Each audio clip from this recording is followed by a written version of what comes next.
नमस्कार बंधू भगिनींनो, आपले चिन्मय विजन या चॅनेलवर, या यूट्यूब चॅनेलवर सहर्ष स्वागत आहे। आपण आज एक नाविन्यपूर्ण विषय घेणार आहोत की जो वर्षभरासाठी एक उपपदार्थ म्हणून आपण त्याची या ठिकाणी वापर करतो किंवा अन्नात ते उपयोगात आणतो, ते म्हणजे लोणचं। कैऱ्यांचं लोणचं। कैऱ्यांचं लोणचं हे बाजारातही मिळतं, परंतु ग्रामीण भागामध्ये वृद्ध महिला स्वतः या ठिकाणी त्यांच्या पारंपरिक पद्धतीने संस्कृती जपावी म्हणून एक वेगळं कसब लोणचं तयार करताना वापरतात आणि त्यांच्या वेगळ्या कसबामुळे ते लोणचं हे रुचकर झाल्यामुळे, त्यात आंबटपणा असल्यामुळे लोणचं म्हटलं की तोंडाला पाणी यायला सुरुवात होते। आपण तोंडाला पाणी सुटते असं म्हणतो, पण या ठिकाणी वैशिष्ट्य असं आहे की ही जी लोणचं करण्याची पारंपरिक पद्धत आहे ती उन्हाळ्याची चाहूल म्हटल्यापेक्षा उन्हाळा संपत आला म्हणजे आंब्याचा हंगाम हा होतो, पण हा आंबा हिरवा आंबा म्हणून ओळखला जातो, तो लोणच्यासाठी वापरला जातो। अर्थात मान्सूनचा पहिला पाऊस पडताच झाडावरील कैऱ्याच्या देठाला कडकपणा येतो आणि देठाला कडकपणा आला म्हणजे कैरी झाडावरून वाऱ्याने खाली पडत नाही। ती लोणच्यासाठी आपण ज्या वेळेला कैऱ्यांचा व्यापारी तोडतो, उतारणं तोडणं असं वेगवेगळे शब्द वापरले जातात, पण जेव्हा तो कैरी उतारतात लोणच्यासाठी म्हणून खास, त्या कैरीचं वैशिष्ट्य असं आहे, देशी कैरी ही कठीण घट्ट आणि आतमध्ये जास्त गर असलेली, त्याला दळ म्हणतात, जास्त शिरा असलेली अशी ही कैरी या ठिकाणी निवडली जाते। आणि ते निवडायचं काम सुद्धा पुरुष घरातील वृद्ध महिलेला, जाणकार महिलेला बाजारात घ्यायला पाठवत असतात।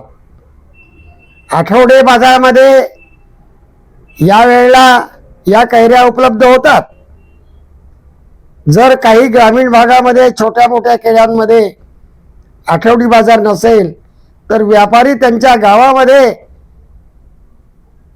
हे कैऱ्यांचे कट्टे आणून चौकात ते विक्रीसाठी मांडत असतात। अर्थात याच काळात ही कैरी विकली जाते। शेतकऱ्याला, कुटुंबाला लोणचं मिळते आणि ते लोणचं वर्षभर मिळावं म्हणून व्यापारी त्यांच्यासाठी कैऱ्या उपलब्ध करून घेतात। जे दोघांची भूमिका एकमेकाला सहकार्य करण्याची आहे आणि व्यवहार वाढवण्याची आहे।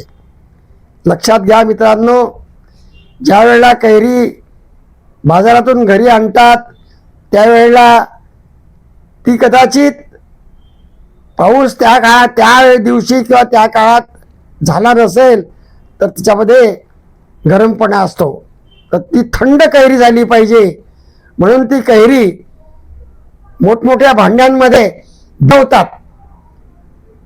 म्हटलं तर रात्रभर भिजवतात आणि ती थंड होत जाते आणि थंड होत गेल्यानंतर त्या कपड्याने कोरड्या केल्या जातात दुसऱ्या दिवशी, आणि पुसून कोरड्या केल्यावर ते कैरी ही टिकाऊ लोणच्यासाठी गार कठीण अशी तयार होते। त्या ठिकाणी तिला तोडायला सुळे लागतात। काही लोक बाजारामध्ये व्यवसाय म्हणून त्या कैऱ्या फोडून देतात.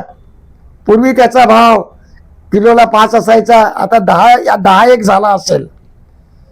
पण काही महिलांना या ठिकाणी इतकी आवड असते की ते आपल्या घरी सुडा तयार करून घेतात, जुना असेल तर त्याला पाजवून घेतात आणि अशा पद्धतीनं लोणच्याचे तुकडे हे सारखे कसे होतील, किमान एका कैरीचे 8 ते 12 तुकडे होतात. आणि अशा पद्धतीनं त्या तुकड्यांमध्ये जो त्याला काय म्हणतात बियाचा भाग असतो तो काढून फेकला जातो बाजूला. आणि अशा पद्धतीनं ज्याप्रमाणे कैऱ्या विकत आणतात त्याप्रमाणे मसालेही विकत आणतात. आणि या मसाल्यामध्ये ती लोणचं जास्तीत जास्त टिकावं म्हणून मेथीचा जास्त वापर करतात, मिठाचा जास्त वापर करतात, हळदीचा वापर जास्त करतात, तिखट, मोहरी, हिंग हे योग्य प्रमाणामध्ये वापरून अशा प्रकारचा मसाला हे त्याच वेळेला महिला मंडळी तयार ठेवत असते. अर्थात काही ठिकाणी ही मसाल्याची पद्धत वेगवेगळी असते, पण जितकी ती पद्धत चांगली कशी म्हणायची, चवीने लोणच्याची चव सांगते. आणि लोणचं चवीसाठीच उपपदार्थ म्हणून जेवताना वापरला जातो. कैऱ्यांचे या ठिकाणी कैऱ्यांचे तुकडे केल्यानंतर तो मसाला आपण पुढच्या व्हिडिओमध्ये सांगणार आहोत की कशी पद्धत आहे लोणचं टाकण्याची. विशेषतः यावेळेला अशा प्रकारच्या चिनी भांडे असतात, ते चिनी भांडे बाजारातून विकत आणतात. पण पूर्वी मातीचे कोळंबे असायचे. ते मातीचे कोळंबे याच्यासाठी उपयोगी असायचे की लोणचं टाकल्यावर, फोडी टाकल्यावर ती मातीमुळे थंड राहत होतं. आणि अशा या कोळंब्याच्या ऐवजी आता, कारण कोळंबे आता कुंभार करत नाहीत, तर आता चिनीची बरणी ह्या विकत मिळतात.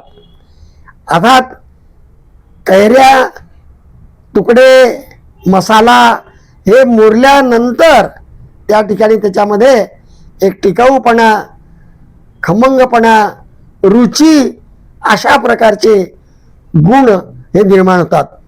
या काळामध्ये साधारणतः जास्तीत जास्त लोणचे टिकण्यासाठी मीठ जास्त वापरलं जातं. लोणचं हा उपपदार्थ आहे, पण तो एक संस्कृतीचा भाग आहे. त्याच्यासाठी कष्ट, प्रत्यक्ष लोणचं टाकताना कष्ट हा महत्त्वाचा विषय आहे. आणि याच्यामध्ये ग्रामीण भागामध्ये घरी तयार केलेलं लोणचं, त्याला घरगुती चव ही वेगवेगळी असते.